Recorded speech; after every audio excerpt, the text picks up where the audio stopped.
जय। स्वागत है आप सभी का, बहुत बहुत सभी दर्शकों को होलिका पर्व की बहुत बहुत शुभकामनाएं। देखिए, आज का जो वीडियो है वो होलिका से ही संबंधित है, क्योंकि इस बार होलिका दहन और होलिकोत्सव को लेकर के काफ़ी मतभेद चल रहा है, काफ़ी उलझन की स्थिति बनी हुई है, ऊहापोह की स्थिति बनी हुई है कि वास्तव में होलिका दहन किस दिन किया जाए।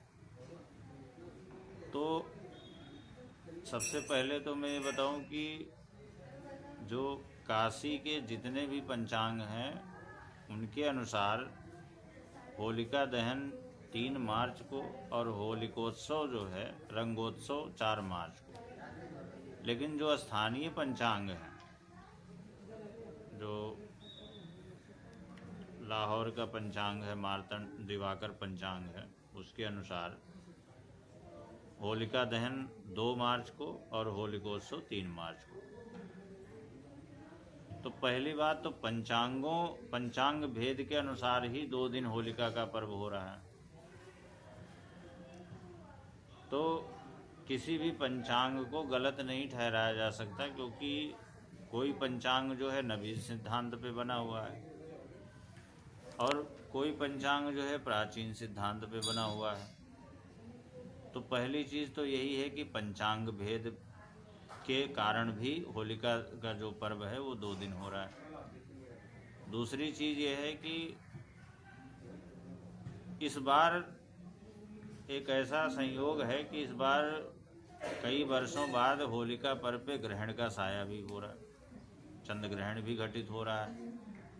तो वो भी एक वजह है कि अगर 2 तारीख को होलिका दहन किया जाता है तो 2 तारीख को जो होलिका पूजन होता है दिन में जो होता है, तो 2 तारीख को अगर पूजन किया जाएगा तो उसमें चंद्र ग्रहण व्यवधान नहीं बनेगा।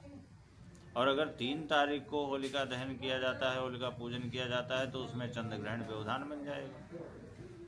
तो इस वजह से भी 2 तारीख को अगर होलिका दहन किया जाता है तो ज़्यादा शास्त्र सम्मत बनता है।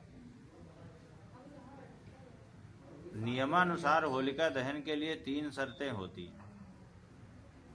एक तो रात्रि का समय हो, दूसरी शर्त यह है कि पूर्णिमा तिथि हो, तीसरी शर्त यह है कि भद्रा व्यतीत हो चुकी हो, यानी भद्रा ना हो, रात्रि का समय हो और पूर्णिमा तिथि हो। तो अगर ये तीनों शर्तें जहाँ पर लागू होती हैं वहीं उसी समय होलिका दहन का उपयुक्त समय होता है। लेकिन इस बार ऐसा नहीं है।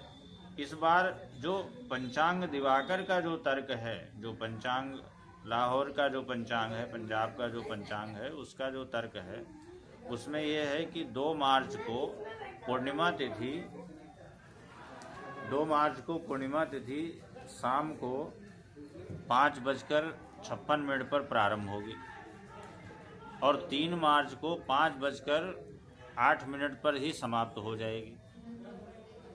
तो वो भी उचित है, क्योंकि यदि प्रदोष काल व्यापिनी पूर्णिमा नहीं या निशीथ व्यापिनी पूर्णिमा नहीं है तो रात्रि में होली जलना है। दूसरी शर्त यह है कि रात्रि का समय हो।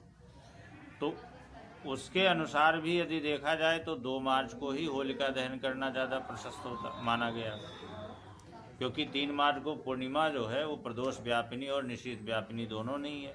जब प्रदोष व्यापिनी नहीं है तो स्वाभाविक रूप से निशीथ व्यापिनी भी नहीं होगी। तो इन सब चीज़ों को देखते हुए यदि हम विचार करें तो 2 मार्च को होलिका दहन। लेकिन एक समस्या ये उत्पन्न हो रही है कि इस बार जो है भद्रा पुच्छ जो नहीं मिल पा रहा है और भद्रा में होलिका दहन करना उचित नहीं होता है, क्योंकि लिखा हुआ है भद्रायाम द्वयी न कर्तव्ये श्रावणी फाल्गुनी तथा श्रावणी नृपतिम हंति ग्रामम दहति फाल्गुनी। लेकिन शास्त्र का ये वचन है कि यदि भद्रा पुच्छ न मिल पा रहा हो और पूर्णिमा तिथि अगले दिन अगर प्रदोष व्यापिनी या निषिद्ध व्यापिनी ना हो तो प्रदोष बेला में यानी 2 मार्च को ही होलिका दहन कर लेना शास्त्र सम्मत होगा। तो इसके अनुसार अगर देखा जाए तो कुल मिलाकर के इस बार भी होली का पर्व जो है वो दो दिन होगा, 2 मार्च और 3 मार्च। 3 मार्च और 4 मार्च, लेकिन स्थानीय पंचांगों के अनुसार, क्षेत्रीय पंचांगों के अनुसार जो है 2 मार्च को उन्होंने कई शर्तें दी हुई हैं, कई नियम ऐसे दिए हुए हैं जो कि उसके पीछे लागू हो रहे हैं। तो इसके अनुसार जो है होलिका का पर्व जो 2 मार्च को होलिका दहन होगा वो भी प्रदोष बेला में होगा, और प्रदोष बेला का जो समय होगा लगभग 5:30 बजे से लेकर के 7:15 के मध्य का होगा। इसी दौरान होलिका दहन किया जा सकता है। और अगले दिन 3 मार्च को, लेकिन ये ध्यान रहे कि 3 मार्च को जो है प्रातः 6:20 से ग्रहण का सूतक प्रारंभ हो जाएगा। चूँकि चंद्र ग्रहण है तो चंद्र ग्रहण की जो समयावधि है वो अपराह्न 3:20 से प्रारंभ होगी और रात्रि को लगभग 6:45 बजे ग्रहण का मोक्ष होगा। तो चूँकि 9 घंटे पूर्व चंद्र ग्रहण का सूतक प्रारंभ होता है तो प्रातः 6:20 से सूतक प्रारंभ हो जाएगा। तो अगर इस दृष्टिकोण से भी देखा जाए तो होलिका दहन जो है, क्योंकि पूजन नहीं हो सकता है, दिन में जो पूजन होता है, तो यदि ग्रहण काल में होलिका का पूजन करना निषेध होगा, उसका दुष्प्रभाव पड़ेगा। तो इस वजह से भी यदि 2 मार्च को होलिका दहन और पूजन किया जाए तो शास्त्र के नियमानुसार ज़्यादा उचित रहेगा। और कुल मिलाकर के जैसा मैंने बताया कि होलिका दहन जो है इस बार होली का पर्व 2 दिन मनाया जाएगा, क्योंकि दोनों सिद्धांतों के अनुसार, प्राचीन सिद्धांत के अनुसार, नवीन सिद्धांत के अनुसार, दोनों अपनी अपनी जगह पे उचित है, किसी को गलत नहीं ठहराया जा सकता। तो इसलिए 2 दिन का ये पर्व होगा।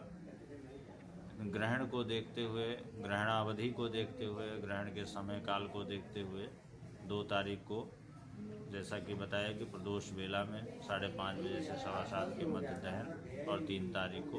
लेकिन सूतक के दौरान सावधानी रखनी होगी, उस समय मंदिर के कपाट भी बंद रहेंगे और खान पान का भी ध्यान रखना होगा। और वैसे भी होलिकोत्सव में जो है ज़्यादातर लोगों के क्रियाकलाप जो हैं वो बहुत ज़्यादा होते हैं, शीघ्रता में होते हैं, लोग उछल कूद भी करते हैं, भाग दौड़ भी करते हैं, और ग्रहण काल में यही सब निषेध होता है। तो इन चीज़ों का ध्यान रखते हुए 3 तारीख को रंगोत्सव और 2 तारीख को होलिका दहन प्रशस्त होगा। अगर इस विषय में किसी को कोई संदेह है तो हमारे नंबर पे वो बात करके इस विषय में अपना संदेह दूर कर सकता है। आगे अभी हम और वीडियो होलिका दहन के समय के बारे में और होलिका पे क्या क्या उपाय किए जा सकते हैं इसके विषय में बताएंगे। बहुत बहुत धन्यवाद।